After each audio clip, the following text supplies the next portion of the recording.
Meeting to order, the Finance, Audit, and Legislative Affairs Committee meeting. First order of business is to approve Rob and Linda on the phone. Can I have a motion? Betty, seconded by Danny Phelan. Any questions? Okay, please vote.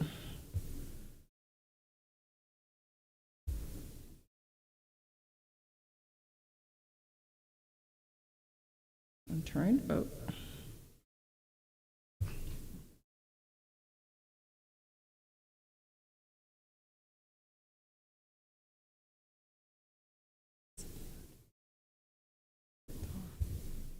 It's disappeared. Oh, there it is. Okay. Okay. Thank you.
Thank you. Okay, welcome Rob and Linda on the phone. Next is approval of the minutes. Can I get a motion, please, for the approval? Camille, seconded. Mr. Phelan, are there any comments or corrections? Okay, please vote.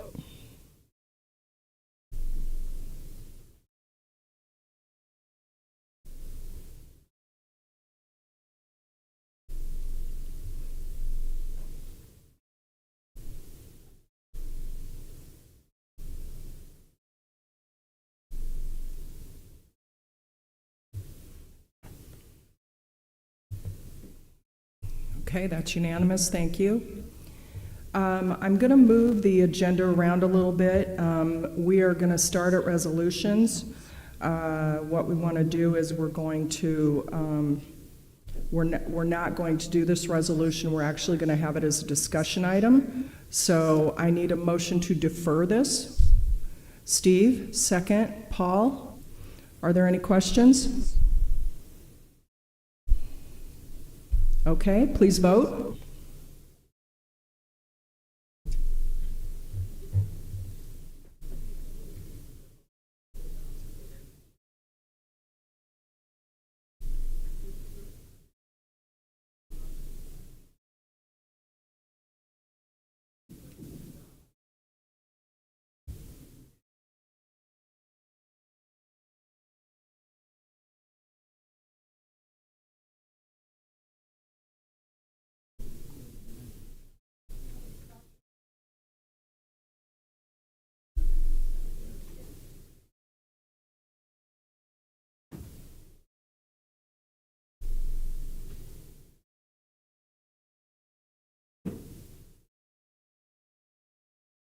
Okay, thank you, that's unanimous.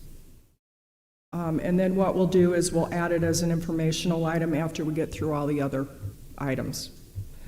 Next is the monthly financial report as of February 28th, 2025.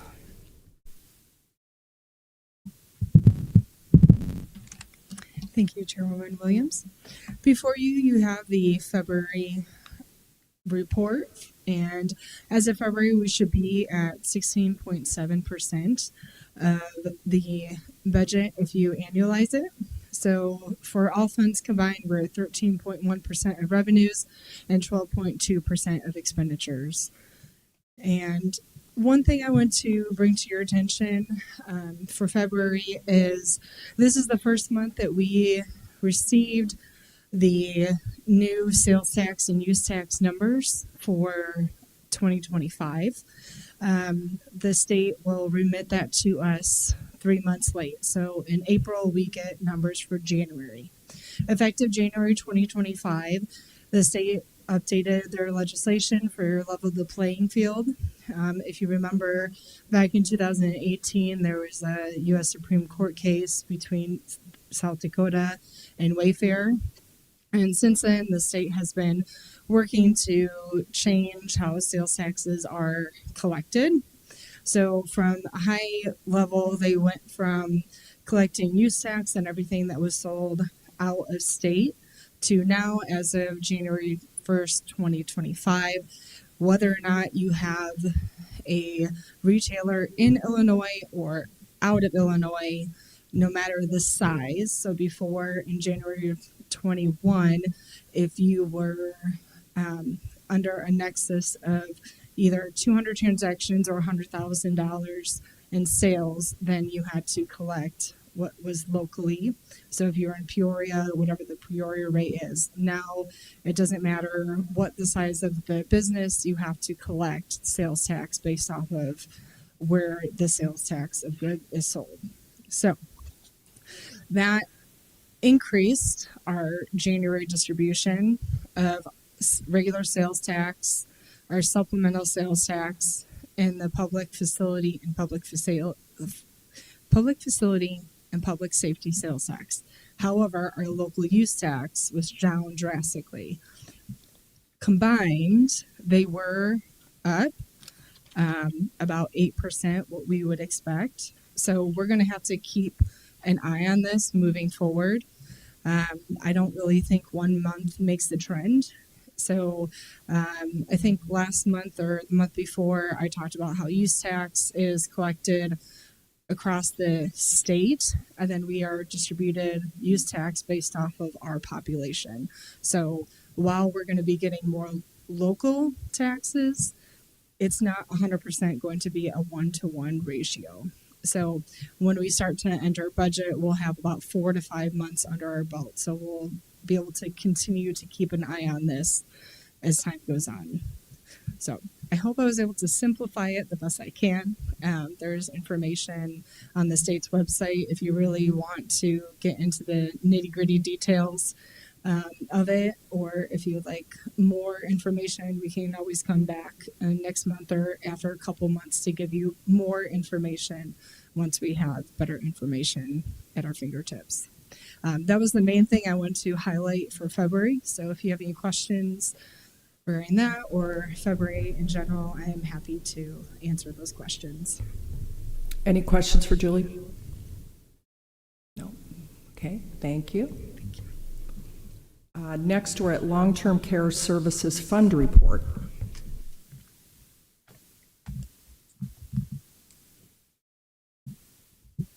Good afternoon. The Long-Term Care Services Fund balance for the end of February was $2.9 million, in the black, of course.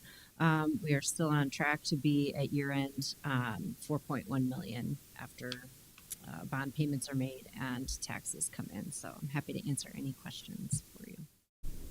Any questions? Okay. Moving on, accounts payable, employee reimbursement, and purchase card activity for March 2025. Thank you. You'll see the lengthy transaction report in your packet. If you have any specific questions, I'm happy to answer those. Any specific questions? Okay. Moving on, Peoria County capital projects, funding sources, and progress. That is also in your packet, and I'm happy to answer any questions that you may have.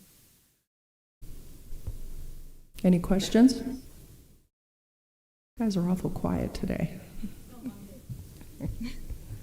Okay, thank you. Scott has disappeared, so Yeah, okay. Well, we are going to talk again about the resolution. Scott stepped out, so we will move on to the discussion, the strategy for Headington Oaks debt repayment. Heather? Okay, perfect. Looking for my. This is the one problem with paper. Okay, so as you're well aware, we have outstanding bonds, 2022 series bonds, for the Headington Oaks retirement facility. And the board to put in place in December 2023 a strategy to pay those bonds off when they become callable in December of 2032. The principal balance at that time will be $11,075,000.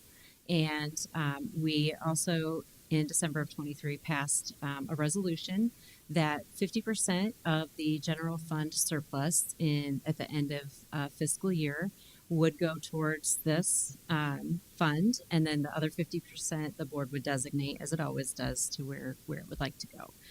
So last year, there was a transfer of $3.269 million made from the general fund surplus, a very healthy general fund surplus in fiscal 23, to this account that put it well in the black. And we are continually monitoring this. We've had good investments thanks to our treasurer, Nicole Bierke, that has helped contribute to the interest rate, and we're projecting that out over time. So at this point, if we don't take any action, if we decide not to transfer the 50% from the general fund policy, we will have accumulated enough funds by 2032 to pay off the $11,075,000 and have a balance, an estimated balance. Obviously, these are on conservative estimates with 3% interest rate growth, depending on where they're invested, of $1 million. At that point in time, the $1 million with the current annual investment that we have with the long-term care ombudsman program, it would be about 14 years worth of continuing that program just on that fund balance at the time. Should we decide to enact the fund balance transfer policy, we're looking at, we don't have final numbers yet because we're still going through the audit for fiscal 24, but we're looking at an estimated $900,000 in a transfer of the $1.8 million estimated surplus. Should we do that, we will have met that $11 million fund balance target that we have a year early in 2031. We would pay the bonds when they're callable in 2032, should the board at that time decide to do so. And that would leave us with a $2.15 million estimated surplus in the fund balance, which would give 29 years of continued service in the long-term care ombudsman program. Should we decide to not go forward with the general fund policy or transfer policy that was put in place, we would bring a resolution to this committee at the May committee meeting and have the board vote on it. We looked back and I had the state's attorney's office confirm that how it was written, it is something that would have to be done unless a resolution was to change it. So that is where we're at this point. Happy to answer any questions. Does your projection include any general fund transfers, or is it just?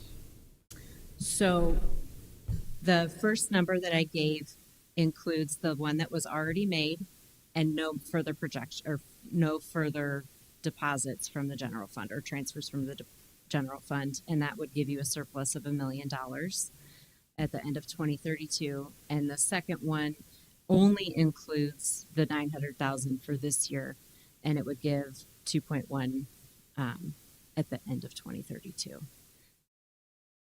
If we continue to do those, it'll balance just will just right. exponentially grow.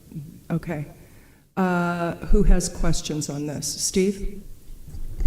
when funds are moved into the long care services fund, are those, is that a restricted fund as far as what we can do with it? So that's part of the challenge, right? So the ombudsman program's the only official program we have in place that could use those funds Correct. if At we this point let in it time. run up.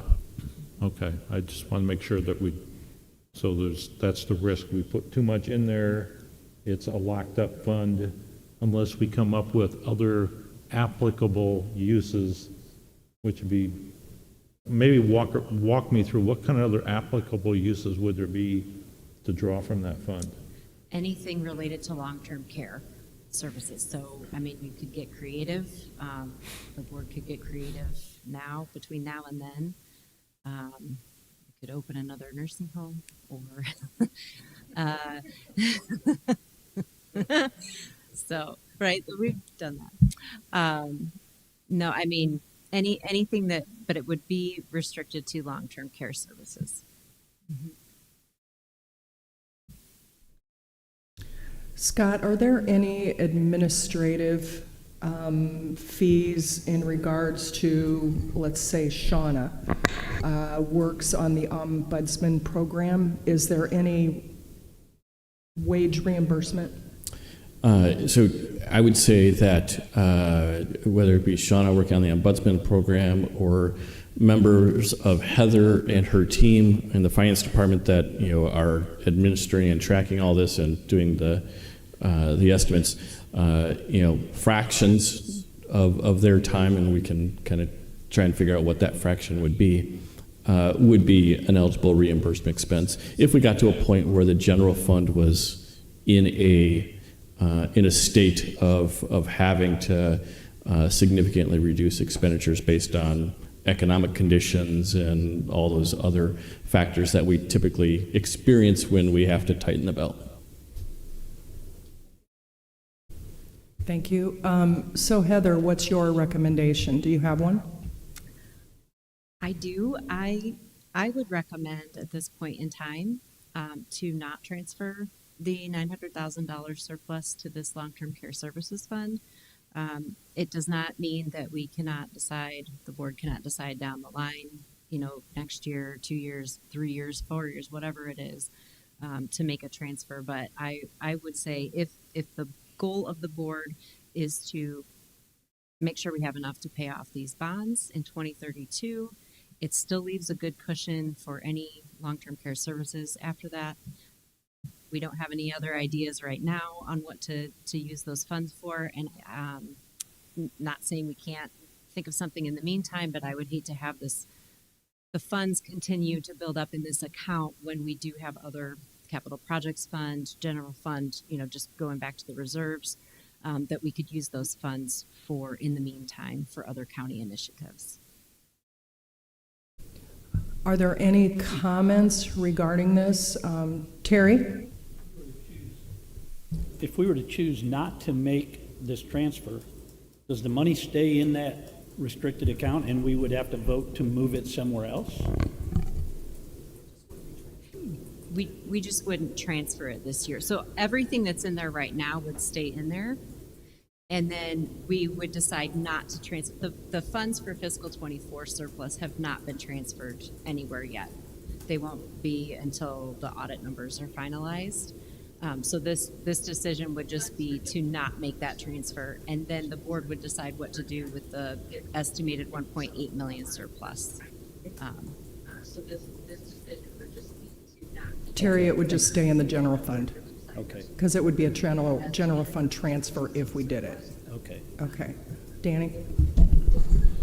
You mentioned that the remaining balance could pay for 14 years of ombudsman services. Is that based off the current rate, or is inflation included in that?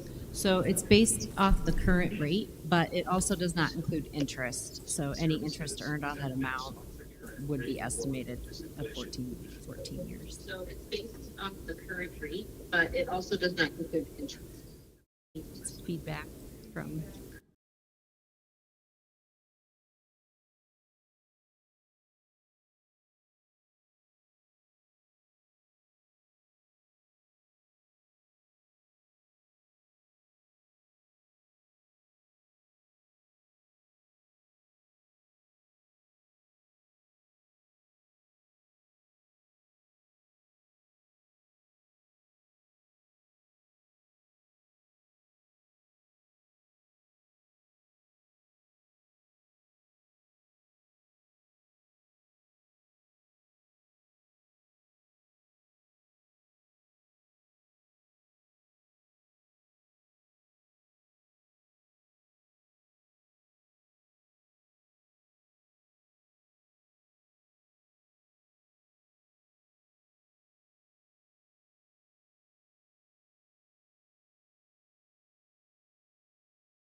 power surge.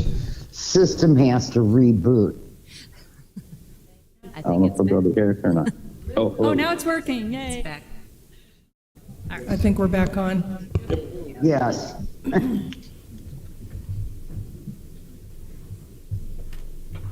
Okay, where were we? I have a question. Okay, Rob? My question is that if we don't do the resolution this year, is that something that we can do during the budget cycle for next year? Or does it always have to be a separate thing? So the current resolution that went into effect in December of 2023 would require the board to make the transfer this year unless we do another resolution next month to inactivate it, essentially. And then, yes, we can do whatever we want for budget planning in the fiscal 26 cycle, but the resolution requires us to make that transfer. Madam Chair, I think maybe to get at Rob's question a little bit more, I think we can, if you ask us to bring back that resolution in a month, I think we can also word it, because the resolution is essentially a policy of the board. We can modify that policy to say that we can evaluate and then make a recommendation, on an annual basis as to whether or not we do or do not make that transfer. And you can set it up so that the full board has to vote on that. You can set it up so that just this committee does, or you can set it up so that Heather and I have sole discretion to make that decision. Based on, say, performance of where that number is. If we're, like, for example, if we're still tracking to be at least $1 million surplus when it's time to pay the bonds off, then maybe your policy is, nope, don't need to do the general fund transfer. But if it dips below that number, then yeah, we need to, the committee and the board at least need to have that discussion on an annual basis. So depending on what direction you give us, we've got a lot of flexibility to come back with a policy recommendation for you to vote on next month that gives you as much or as little flexibility as you would like. Any comments on that? Paul? I have a comment. Hold on, Linda. Okay. Okay, just to make sure I'm getting this straight, the tax money that we're getting from the old Bellwood nursing home, that's 6 cents a year that we're still collecting, correct? That is what we're going to be able to get enough money in this that we shouldn't ever have to put any more extra money in. It should take care of us by 2032. Mr. Rosenbaum, it's the annual tax levy plus the interest income that we're earning on an annual basis of those dollars that we're collecting, because the only thing that's outgoing is our bond payment and then our contract with the Center for Prevention of Abuse for the Ombudsman's program. But what we're saying is we don't need that tax money and the interests that we're getting, those...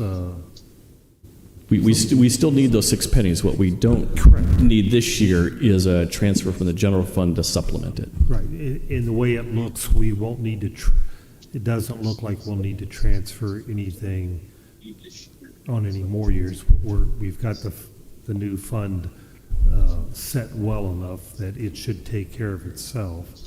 And then if we need something, what you were saying earlier, Scott, every year we could decide whether we wanted to put more surplus in there if we needed it. I'm just trying to get the that's correct. The dumbed down version for me, so that should take care of it. Am I correct on my thinking? Okay, thank you. Linda? I just wanted to mention, I think it's great that we establish this policy and that we're actually ahead of schedule. But if you stop to think about what we need in order to finance even a minimal restoration of a jail, much less an entire new building, I think we don't have a surplus. We're looking at huge amounts of funds that we're going to need. And to the best that I'm aware, we don't have any money set aside for that. So I would really like people to consider using the money to put into something so we don't have to sell as many bonds to do a renovation of the jail.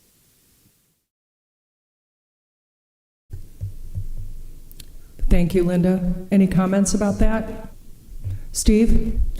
Yeah, I'm along the same line of thought of capital funds. I like Linda's comment around maybe focus on the jail as a particular item, because one of my concerns is that we take this $900,000 fund, or out of general fund surplus, put it into our capital funds project. It can be spent anywhere within the capital funds. But if we move it to a designated one for the jail, then it's got more of a plan, I guess, for future boards to work from. I just would have to understand the pros and cons of creating another unique standalone fund besides the capital This call fund. will be recorded. Right, This call is no longer being recorded. good. All right, so I'm along the same lines as Linda. I just, as one board member, think that would like to have more knowledge about pros and cons of having a dedicated fund for the jail, or just dumping it in the capital and asking future boards to be good stewards of the capital fund going forward. Heather or Scott, do you have any comments about that? I'll let Heather go, and then assuming that she doesn't say what I'm thinking, I'll just add her comments. I think we're on the same page, but the con of setting up a restricted fund is that it can only, whatever you put in there can only be used for that purpose. And if something else, there's similar to this one, if there are funds that have built up over time and the county needs to use them for something else and doesn't have those funds available in the general fund per se, then we wouldn't have that flexibility to pull those from something else. Now, we could, I agree, we have to find a strategy and work with Sheriff Watkins on This call will be exactly recorded. what This call is no longer being recorded. And we do need to really work on a plan to get those funds secured at the lowest cost to the taxpayer. I think that if we have good intentions and make it very clear that we're putting money into the capital projects fund to build up reserves to pay for the jail, with the understanding that if something drastic happens that we need to divert those funds, that it would be, you'd be better able to do it that way than sequestering them or restricting them. Scott, did you want to? Very similar. So I think once we get to the point where we're actually going to spend money, whether it's our own cash or debt issuance proceeds or a combination thereof, it's a big enough project that we would likely create a capital project fund just for the jail project. We have the ability to create that at any point in time based on board action. As Heather said, once you create it, the dollars that go into it are restricted for that purpose. At the same time, by board action, whether it be in the general fund reserves or in the capital project fund reserves, board action can also segregate dollars on an annual basis for some in the reserves for a specific purpose, such as the jail renovations. That being said, another board action could totally unwind that if financial conditions warranted otherwise. So then I think it's kind of the consensus that we are not going to transfer the 900,000. I'm getting a lot of, okay. So then we'll have a resolution come before this committee next month to do just that. And then we will talk about starting to look at, having that 900,000 designated for the jail, just not putting it in a special fund, just keeping it in the reserves of the general fund. Is that, Danny, Phil? I know the jail is an easy building to discuss or talk about right now, but I would just make the recommendation that we leave that broad enough.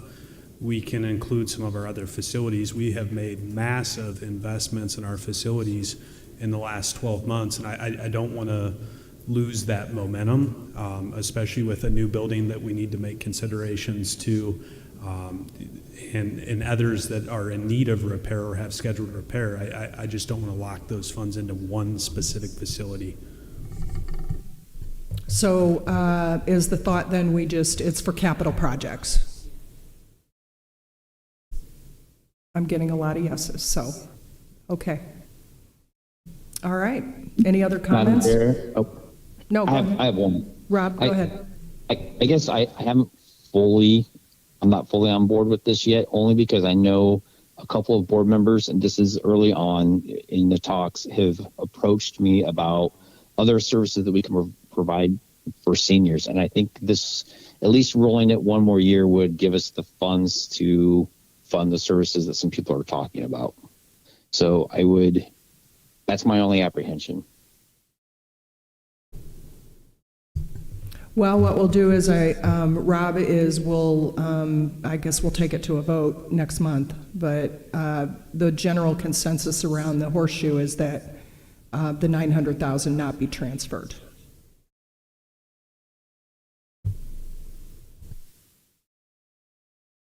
All right, any other comments?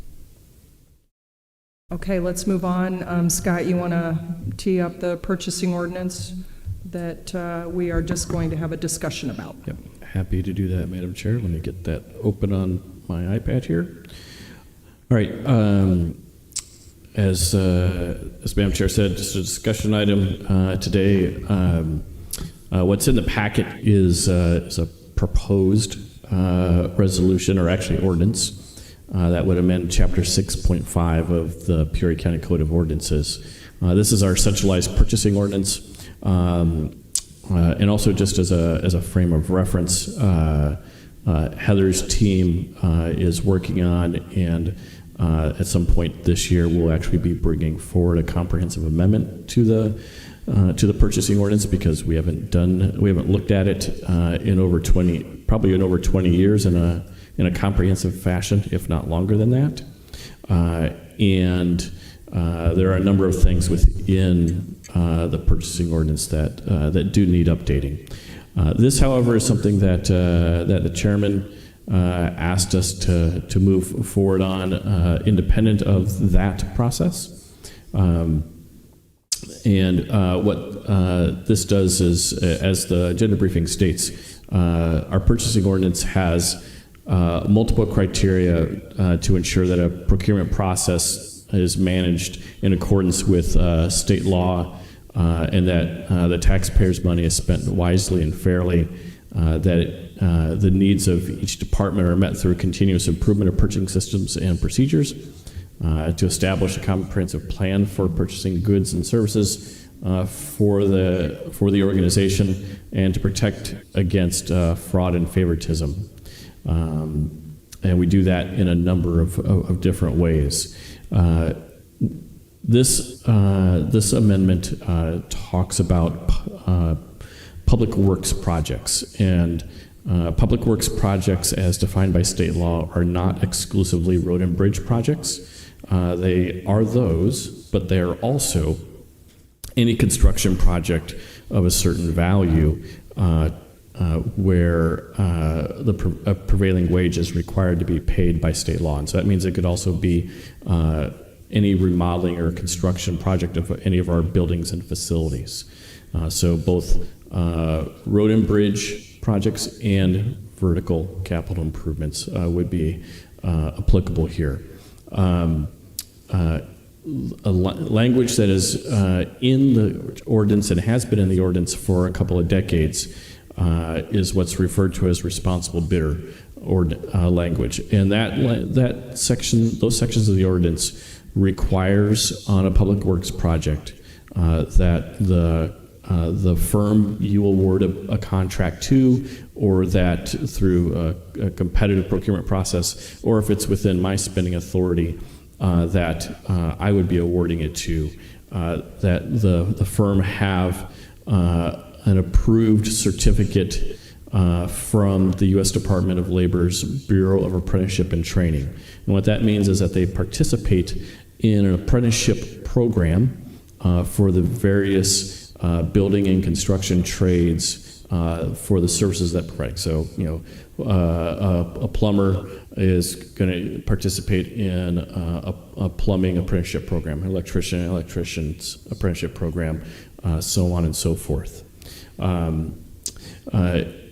What we have seen, and it's not Peoria County exclusively, it's other units of government, there are firms that are responding to our procurements that have an apprenticeship program certificate from the Department of Labor, but they are not actually producing any or anyone for the lack of a better word, to graduate from an apprenticeship program.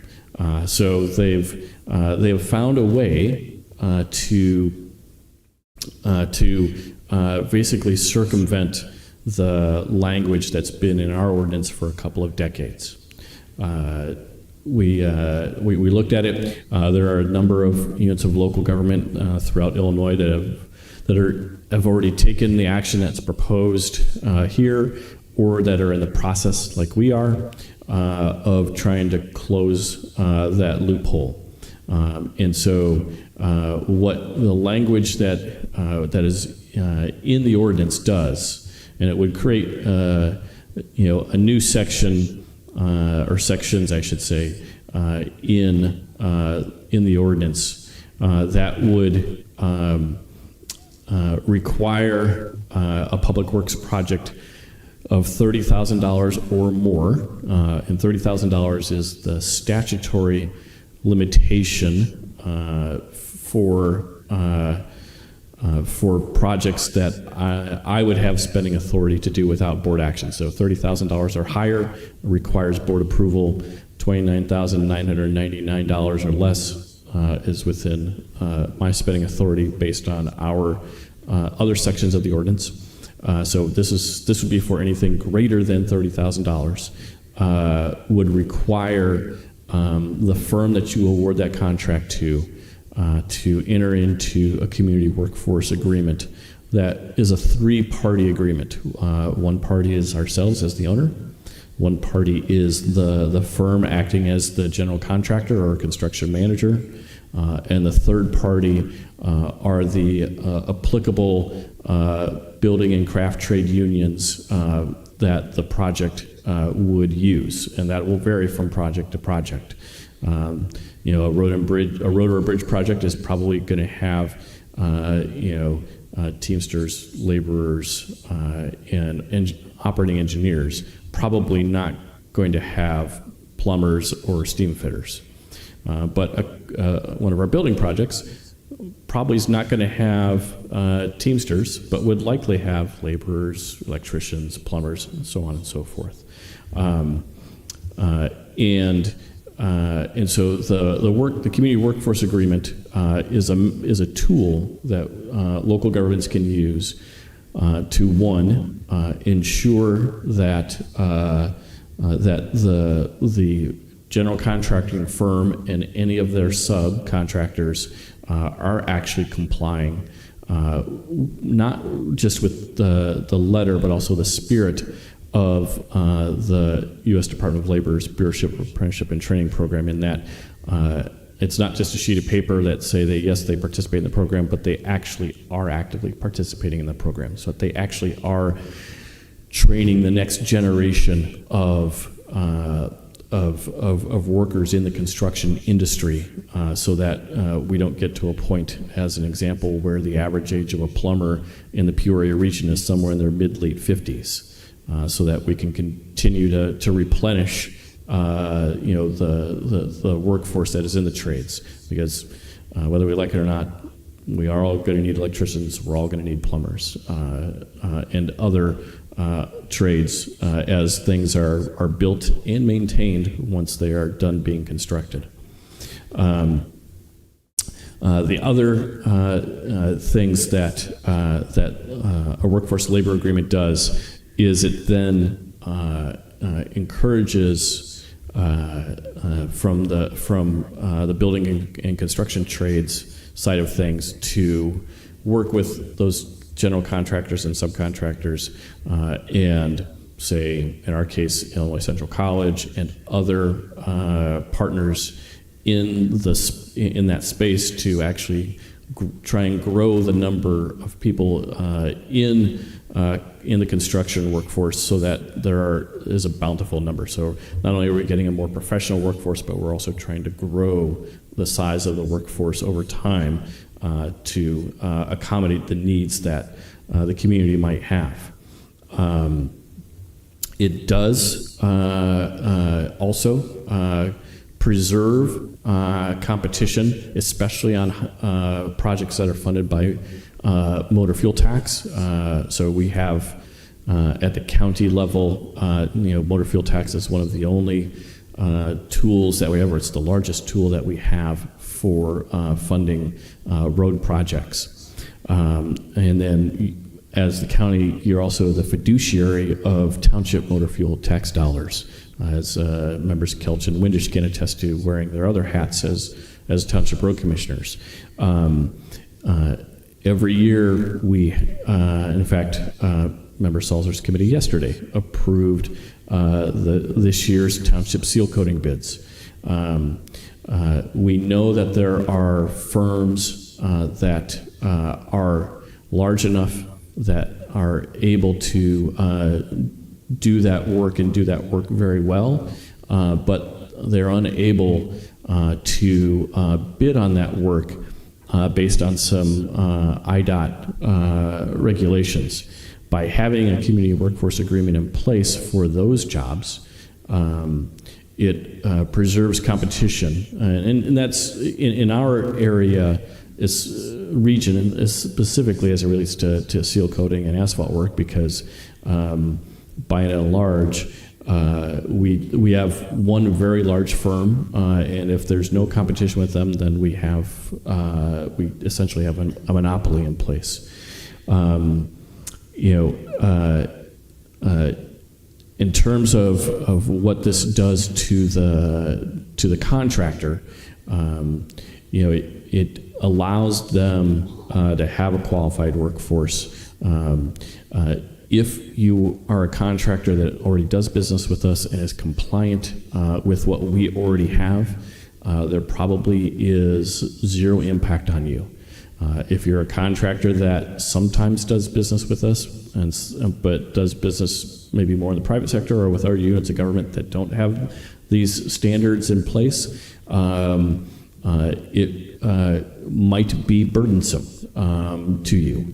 But at the same time, as a leading local government in the community, long-standing policy of the board is to ensure that we have the highest quality product that is that we're spending taxpayers' dollars on. So we want a high-quality building built for us. We want a high-quality road or bridge built for us. And again, this would only apply to those projects where we're actually having to competitively procure them. If it's a project that we can do ourselves, this is not applicable.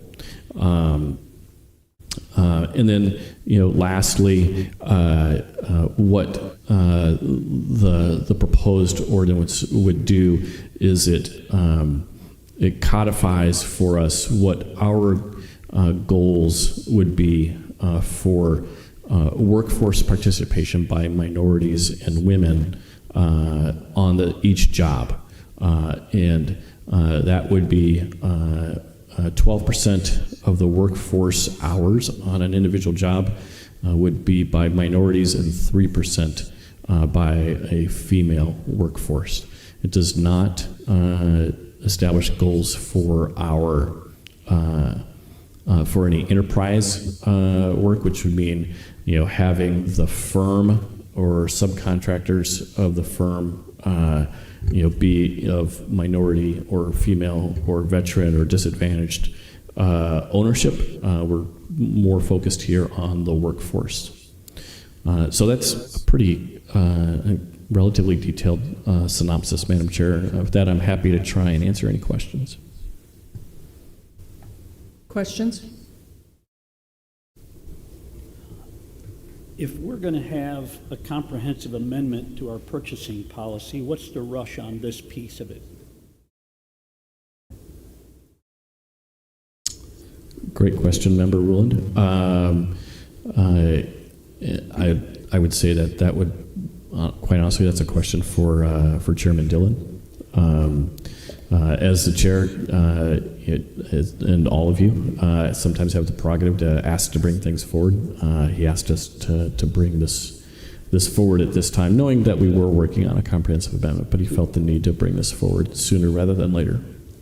The reason for my question is I read this, I kind of lost track. I read it, I think, 9 times, and I still don't fully understand it. But the parts I do understand is where it says that a community workforce agreement, I'm going to read right from the resolution, shall be required unless it is determined that such an agreement would not advance the county's interest of cost, efficiency, quality, safety, timeliness, skilled labor force, labor stability, and the county's policy to advance minority-owned or female-owned businesses. That's not a period. There's a few more words, but they're not pertinent to my point. Who's going to make that decision? And we have to satisfy each of those cost, efficiency, quality, and so on and so on and so on, or just one. It's not good legislation when you have subjective judgments entering into the process. It should be more black and white. And I don't think, I would ask, eventually, I would ask our board counsel, is this even defensible based on the fact that it's born of subjective judgment? And by who, it doesn't state. Would you like me to address it?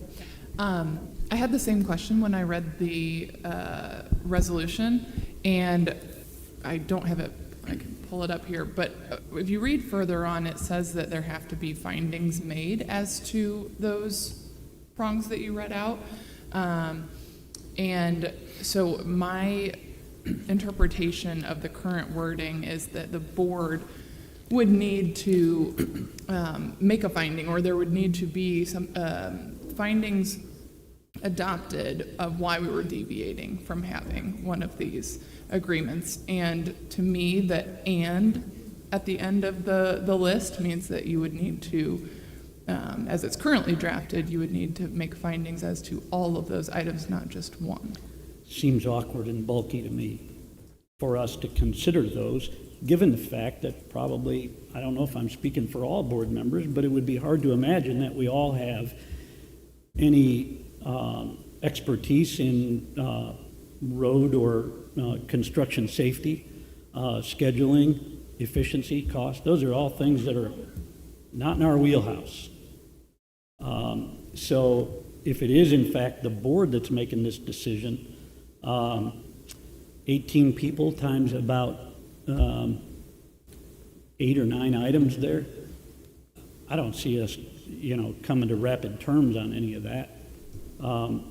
I really feel like this should be rewritten so that it's crystal clear that somebody who has been reading this kind of stuff for a bit of time anyway should understand it without reading it 9 times.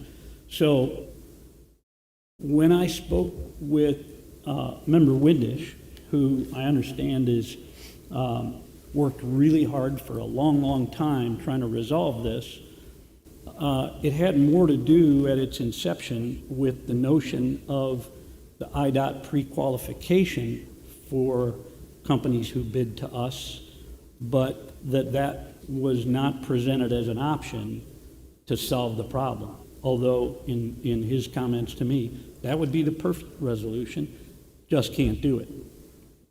So we put in place this really awkward and cumbersome policy, and we seem to be in a rush to do it, and I feel like I would be lucky right now to find a board member who completely understands this, and I think we should not defer it for the next board meeting, but table it for at least 30 days to the next committee meeting so that we can compare this with the exact content. If we're going to change an ordinance, let's look at the old ordinance, set the new one right by side, and everybody will clearly understand, I hope, how this would work. So I'm so perplexed by this. I've spent probably about 24 hours trying to understand it, and it doesn't read with the intent that it sets out to solve.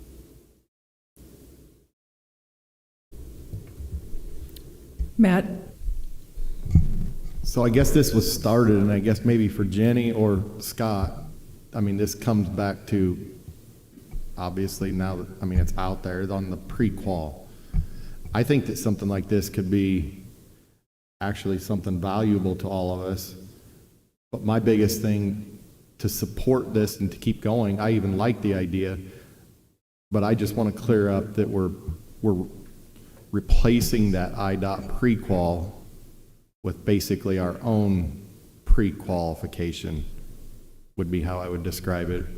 Or is there a reason, I guess, without that, if that doesn't make it so that we can't do that, then I guess I can't support this for that. But if we have one or the other, it's there. Or now that we got it on the table, maybe why are we even, I mean, we've had this discussion before, but then that goes back to why are we asking for that on the IDOT things? I guess that's where it comes from my point, and maybe some of that needs to be cleared up for everybody else too.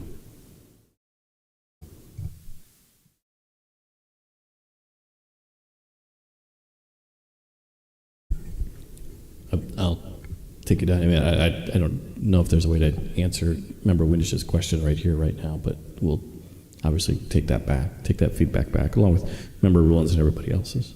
Okay. Member Couch? Yeah, I have to confirm with my life coach this morning and all that. And I've talked to Matt about it, and I've talked to Terry about it. I think we are good to maybe table it for at least 30 days and then get more information out. That would be my recommendation.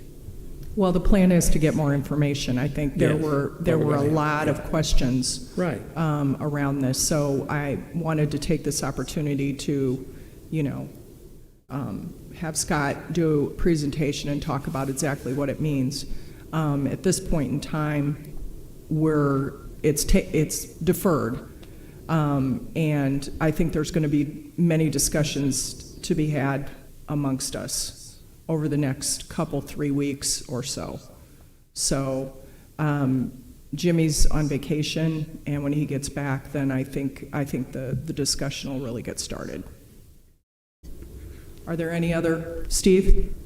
Yeah, not to repeat everything, because Terry did a very nice job of explaining. I'd probably spent 8-9 times reading it, and I've got 2 pages of questions that this was probably one of the more challenging resolutions to try reading, because it was not a red line compared to past. So I'm trying to, in my mind, imagine, I wonder what the original one looked like, and what's new, and what's different. And so with that, I'm going to make a statement of, and I've asked this multiple times, when we do these things, can we have an informational discussion session the first month, put it on the table, make it transparent to the public, to all the board members or committee members, and hash through it. So then when it shows up as a resolution, we should all have our minds understanding. This frustrates me no end to see this thing show up. And I've spent probably as many hours as Terry reading this thing over, and there's no reason to shove it down our throats for an answer when one person that had never seen this, didn't have any idea this is coming, and I've got just a handful of days to figure it out. If it's an emergency and we need to put sprinklers in the JDC, we can make a decision quickly and go. But to me, we need to change our practice of informational, and as the procurement policies change, I would expect informational sessions, educational, before we just throw it on the table and ask for a vote. Thank you. I just want to say I believe that's what I did. I asked for it to be deferred, so we do have time to discuss it. Yeah, my point is, what this exactly is, is that? and all I'm sorry. things should be done that way, I guess is my point. I mean, this is not a one-off. What exactly do you mean by deferred? Deferred till when? I would say at this point unknown, because obviously we need to have more discussion on this, and obviously we all need to be clear on what this means, and yeah. So, Assuming that you deferred it of your own choice. well, just in discussions without- with various board members, there were a lot of questions, unclear. They didn't understand it, just like you said. You read it 9 times. Steve read it several times. So, when we're voting on something, we want to make sure we're voting on something we're clear on. Would you be willing to commit to deferring it till the May committee meetings? That's enough time for everybody to get up to speed, get the explanations they need, perhaps rewrite it in language that's not vague. There could be any number of things that should happen between now and then, and I think 10 or 12 days is not enough to make that happen. Yeah, I think I agree with you on that. I think we need to have the next committee meeting. By that time, it'll be 30 days or so, and I think that'll give us enough time to, go through this and understand it, and everybody be clear on what this is actually doing. So then we would vote on it at the May committee meeting, and then June. Thank you.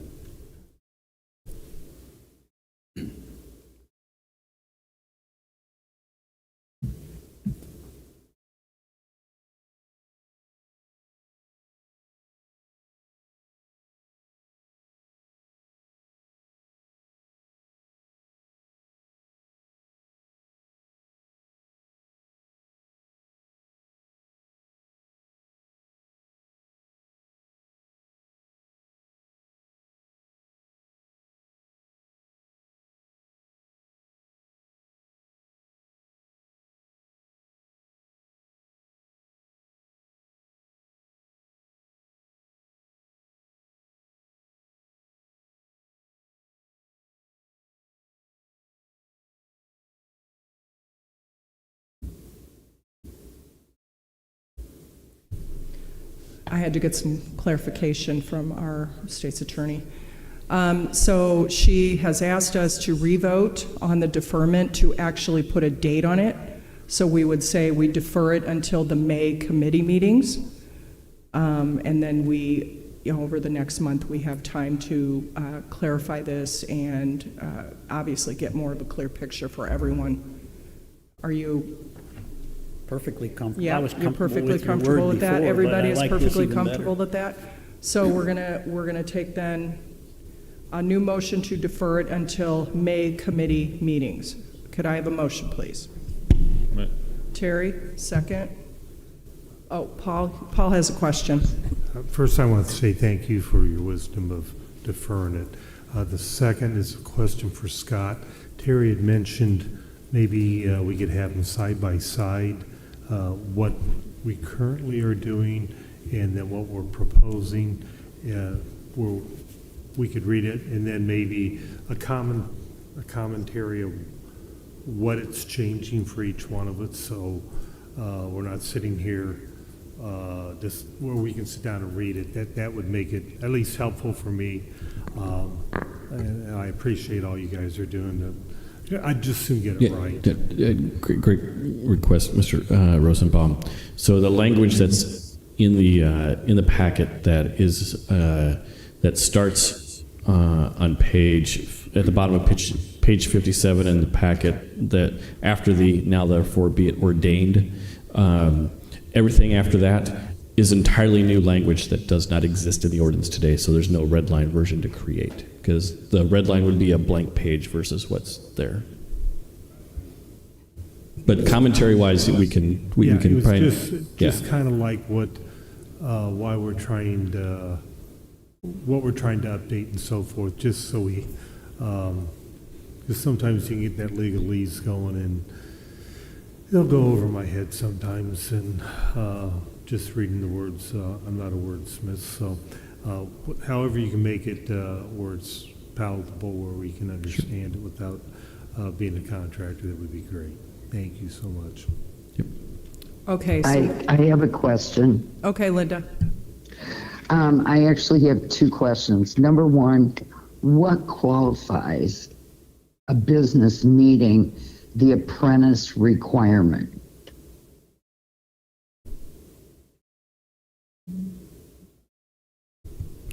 It would be subject to the way it is written as proposed.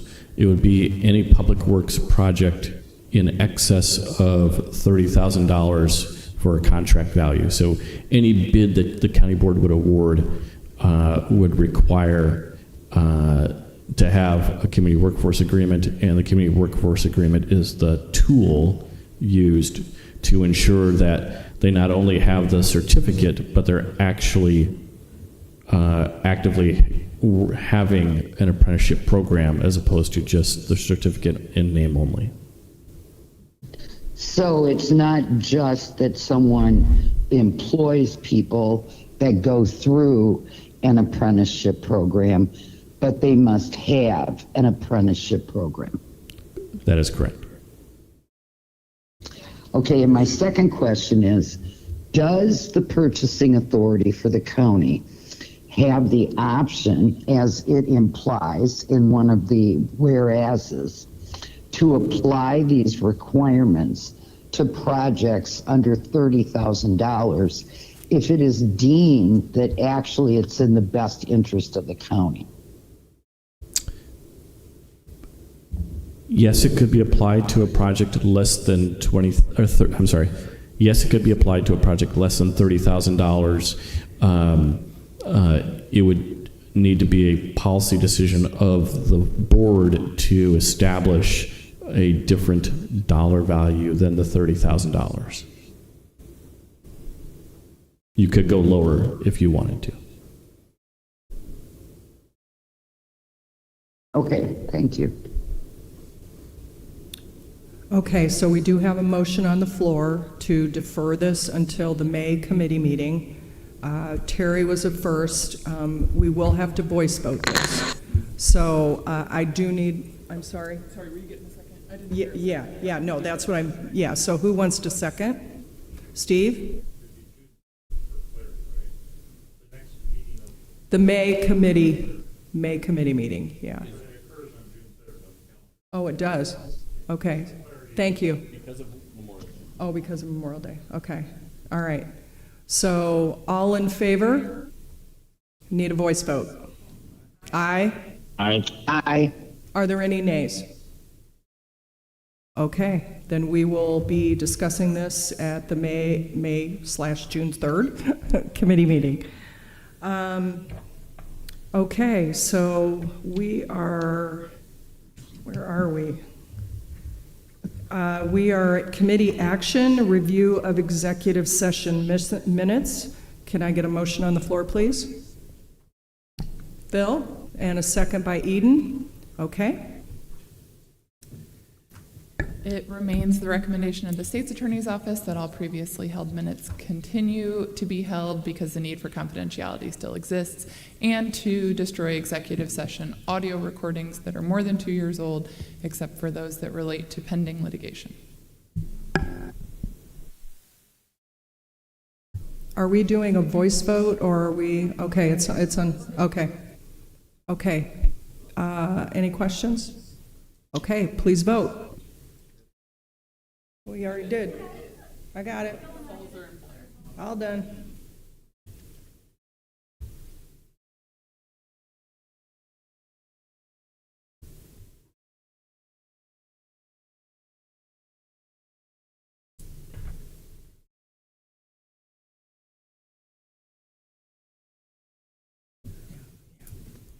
this room.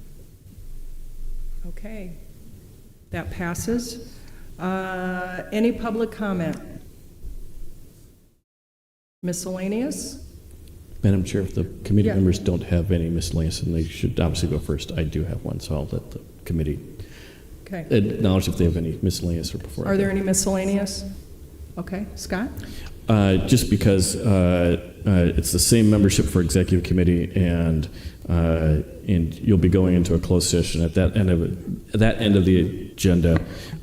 For those that did not meet him yesterday, I just wanted to take a moment and introduce our new Assistant County Administrator, Kyle Smith. He's over here on our left, behind members Phelan and Ruland. He's already hit the ground running this week, and very happy to have him on board. Kyle, would you like to make any comments? Nothing other than happy to be here. Okay. I look forward to gotten a chance already to speak with most of you, and looking forward to getting a chance to talk with those that I haven't. It's going to be a pretty exciting summer, I think, around the courthouse here with Yep. the whole block project kicking off. So you all, I'm sure, will see me standing out there quite a bit. Well, we appreciate you joining Team Peoria County. So we're going to adjourn, and then we'll just take a few-minute break before executive.